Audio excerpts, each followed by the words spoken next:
Hello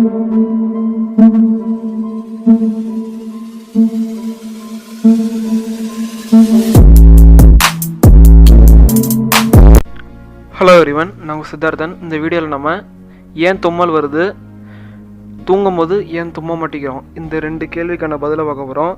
so வீடியோக்குள்ளே போகிறதுக்கு முன்னாடி நம்ம சேனலுக்கு நீங்கள் சப்ஸ்கிரைப் பண்ணலன்னா சப்ஸ்கிரைப் பண்ணிடுங்க. சப்ஸ்கிரைப் பண்ணால் தான் அடுத்தடுத்து போஸ்ட் பண்ணுற வீடியோஸ் உங்களுக்கு நோட்டிஃபிகேஷன் வரும். வாங்க வீடியோக்குள்ளே போகலாம். ஃபஸ்ட்டு நம்ம தும்மலை பற்றி பார்ப்போம்.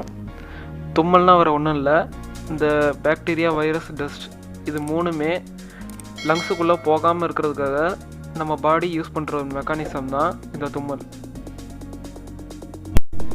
இந்த தும்மல் ஒரு ரிஃப்ளெக்ஸ் ஆக்ஷன். ரிஃப்ளெக்ஸ் ஆக்ஷன்னா வேறு ஒன்றும் இல்லை, இப்போ நெருப்பு எரிஞ்சிட்ருக்கு, நம்ம அதில் கையை வச்சிட்டோன்னா சூடு தாங்காமல் நம்மளே கையை திரும்ப எடுத்துருவோம். இதே மாதிரி தான் நம்ம உடம்புக்குள்ளே டஸ்ட்டு போகாமல் தடுக்கிறதுக்கு லங்ஸு செய்கிற வேலை தான் தும்மல். நார்மலாக இப்போ நம்மளுக்கு எப்படி தும்மல் வருதுன்னு பார்த்தீங்கன்னா, ஃபஸ்ட்டு டஸ்ட்டு மூக்கு வழியாக என்ட்ரி ஆகும். உள்ளே என்ட்ரி ஆன உடனே மூக்கில் இருக்கிற முடி, டெலிகேட்டட் ஸ்கின்னா ரொம்ப சென்சிட்டிவான ஸ்கின். இது மூக்கு, கண் அந்த மாதிரி இடத்துல தான் இருக்கும். இது அந்த டஸ்ட் அந்த டெலிகேட்டட் ஸ்கின்னில் போய் படும்போது நம்மளுக்கு அரிப்பு ஏற்படும். அந்த அரிப்பு பிரெயினுக்கு சிக்னலாக போகி, பிரெயினுக்கு போன சிக்னல் அடுத்து லங்ஸுக்குள்ளே ப்ரெஷர் பில்டப் ஆகி அங்கே லங்ஸு கான்ட்ராக்ட் ஆகி ஆகிற ஒரு வேலை தான் இந்த தும்மல். தும்மலுக்கு இன்னொரு டெக்னிக்கல் வேர்டு கூட இருக்குது, அது பேர் ஸ்டெர்னுட்டேஷன். சரி, இப்போ தும்மலை பற்றி பார்த்தாச்சு.